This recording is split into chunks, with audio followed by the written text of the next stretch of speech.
May 1944. In an instant, the Imperial Japanese Navy's communication network went dark, as if someone had cut the cables. A strange, heavy silence spread across the Pacific. The submarines Admiral Soemu Toyoda had deployed so carefully, his eyes and ears in the depths, were falling silent one after another. First the row 106, then the row 104. After that, the row 116. In barely 7 days, 5 submarines had vanished without a trace. The only one still responding was the row 105, Toyoda's last card in his plan to trap the U.S. fleet. In Tokyo, each report that arrived was more alarming than the last. Headquarters sent urgent orders. Maximum caution. Something unprecedented in naval history was happening. A strange new weapon had entered the fight. And the worst part? A single American warship was doing all the work, completely alone. John C. England.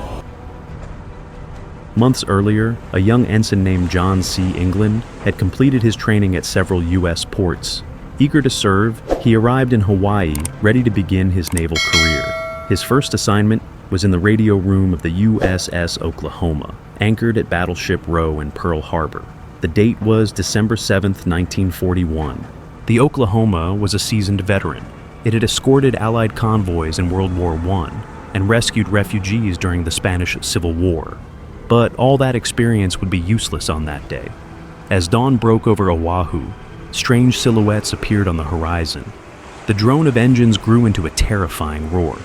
Without warning, hundreds of Japanese planes swooped down on Pearl Harbor like birds of prey. At 7:50 a.m., the Oklahoma was rocked by the first of many torpedoes. In the radio room, England struggled to stay upright as the walls shook violently. 3 torpedoes struck within the first few minutes. The ship began to list dangerously. The order was clear: abandon ship. Anyone else would have fled, but John made a split-second decision. He disobeyed. Instead of escaping, he plunged into the flooding corridors to search for trapped shipmates. Once, twice, 3 times, he dragged wounded and dazed sailors to safety. On his 4th attempt, the Oklahoma was already capsizing, and he never made it out. Meanwhile, on the surface, Japanese aircraft strafed the waters, shredding lifeboats and killing sailors who tried to escape. The Oklahoma took as many as 8 torpedo hits and, in just 12 minutes, rolled over completely. Only its keel remained above water. That day, 429 men died, including John C. England. The next day, President Franklin D. Roosevelt addressed the entire nation. The United States had tried to stay out of World War II, but after that attack, there was no turning back. Now, it was personal. Japan against the tide. By 1944, Japan was no longer the unstoppable monster it had once been.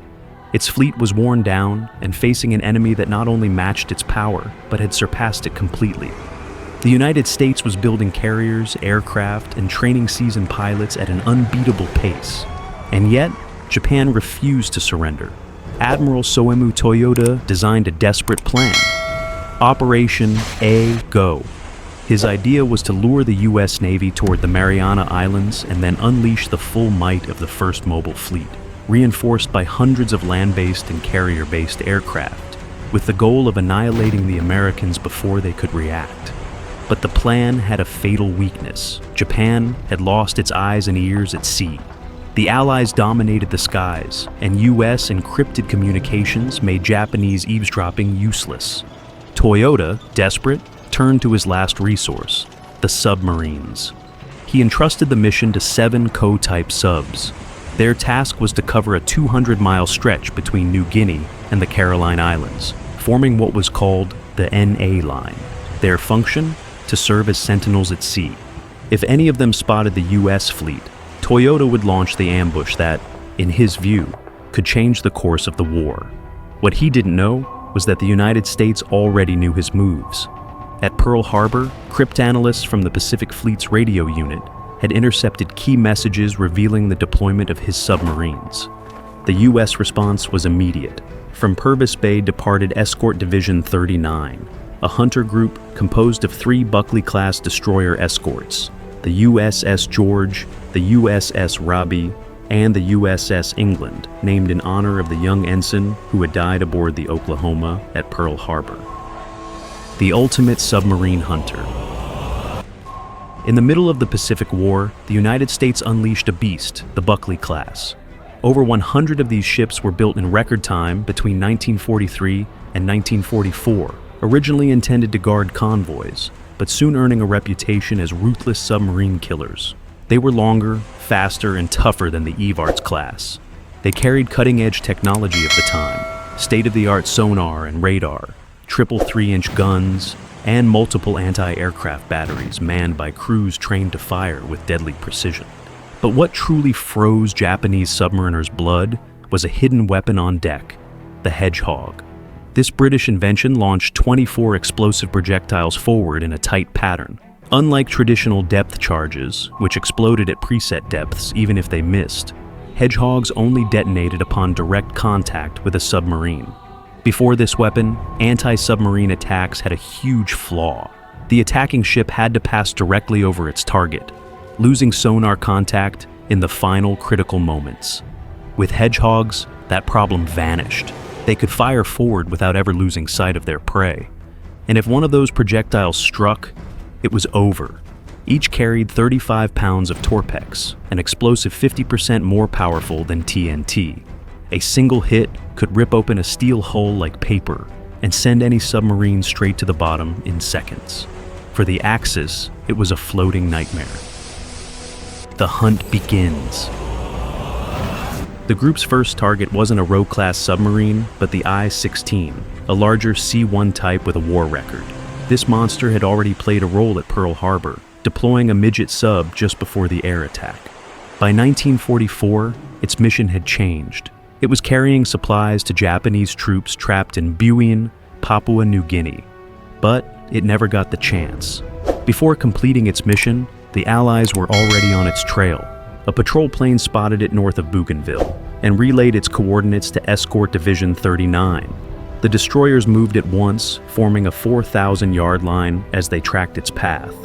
On May 19th, the USS England was the first to lock onto it with sonar. But the enemy wasn't going down without a fight. Beneath the waves, the I-16 began zigzagging wildly, its stern whipping side to side in violent turns, confusing sonar and dodging attacks. But the England wasn't about to let a Pearl Harbor veteran slip away.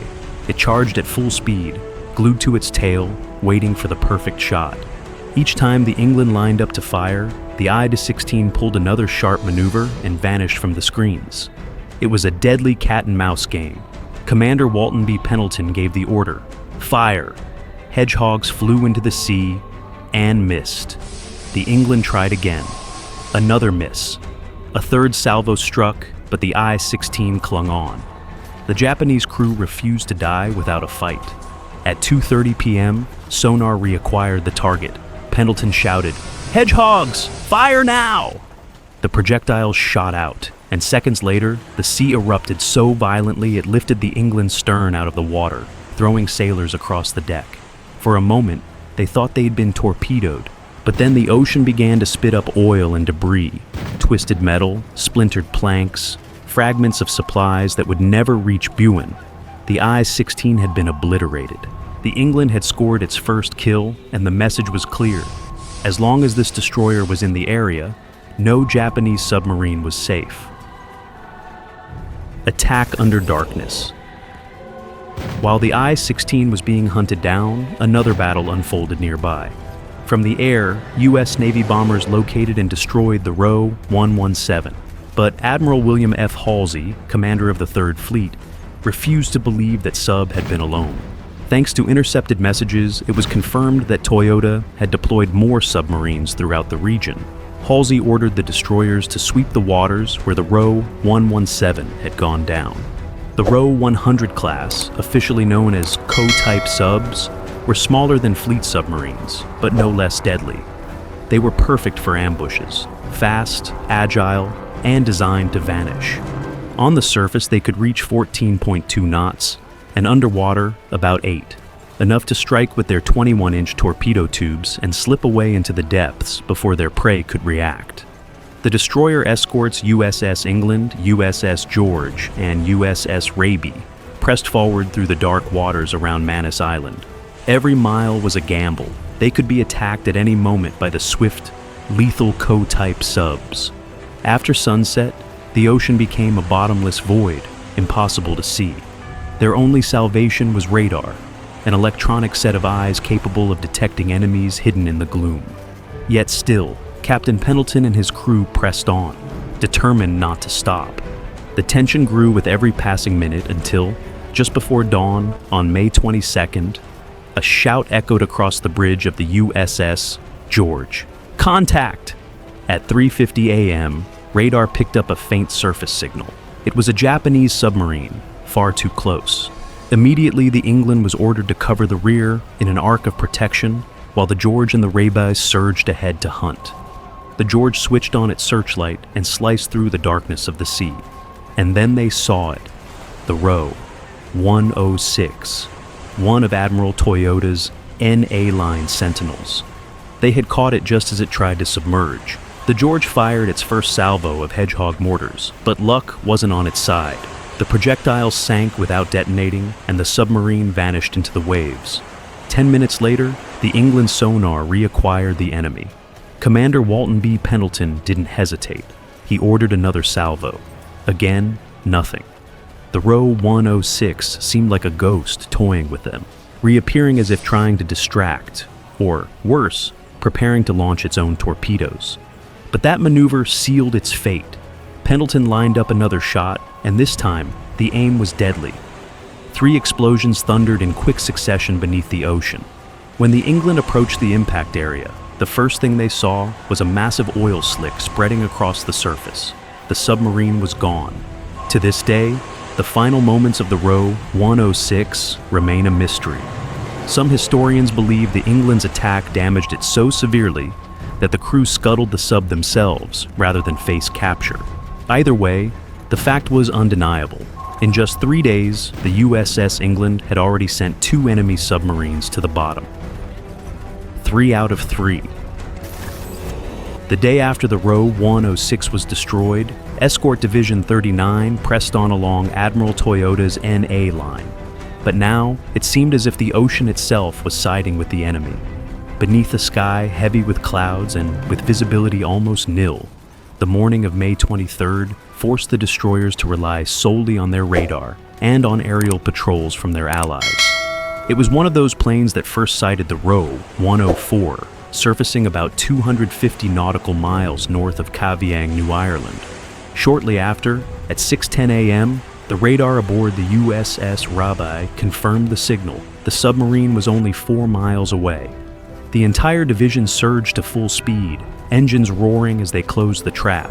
The row 104, realizing it had been spotted, dived before its pursuers could get off a clean shot. The Raby struck first, unleashing a spread of hedgehogs, but all splashed harmlessly into the sea. Then the enemy counterattacked. The row 104 fired sonar jamming pulses. Flooding the water with noise meant to confuse U.S. operators and throw off their aim. For a moment, it seemed the sub might slip away. But once again, the outcome of the fight fell to the USS England. The first salvo missed, but the second was devastating. A dozen contact-fused mortars slammed into the row 104's hull. The ocean trembled with the explosion, and seconds later, the crew heard the telltale sound of a submarine being crushed in the depths. To make sure nothing remained, the England dropped 13 more depth charges. Hours later, confirmation came as twisted pieces of the Japanese sub floated to the surface. The row 104 had been annihilated. The battle intensifies. The following days became an all-out hunt. Escort Division 39 was on a roll. On the night of May 24th, the sonar of the USS George detected a new contact just 7 miles away. The row 116, another member of Toyoda's dwindling NA line. The submarine began evasive maneuvers, but the England was already moving in. As soon as the position was fixed, they fired a salvo of hedgehogs. 4 projectiles splashed into the dark sea, and nothing. For hours, the destroyers swept the area, searching for signs of a hit. Finally, with the light of dawn, the clues appeared.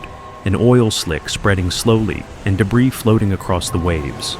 The Row 116 had taken fatal damage, though it managed to limp a few kilometers before sinking for good. A month later, the Imperial Japanese Navy confirmed that the submarine and its entire crew were lost. The USS England had just secured its fourth victory. But now the situation grew dire. The ships were running low on the fuel, ammunition was nearly gone, and their hedgehogs were all but spent. They urgently needed to return to Manus to resupply. However, only 100 miles from Sealer Harbor, the radars of the Raby and the England picked up another signal. The Row 108. The crews were exhausted, the reserves minimal, and yet Pendleton made a clear decision. They had to face it. Retreat was not an option. The Raby led the charge, preparing one of its last salvos. It raced across the waves, fired a perfect arc of hedgehogs. But the nimble Row 108 slipped away at the last second. Pendleton, calm as if danger didn't exist, gave the order everyone was waiting for. Fire! Another wave of hedgehogs blasted from the bow of the USS England. This time, the hit was undeniable. The sea erupted with violent underwater explosions that shook the entire area. The crew knew instantly they had struck the enemy. By the next morning, the destroyers, exhausted, damaged, but riding high on morale, managed to limp back to Manus Island. There they refueled, rearmed, and loaded fresh hedgehog rounds. It was the calm before the final storm.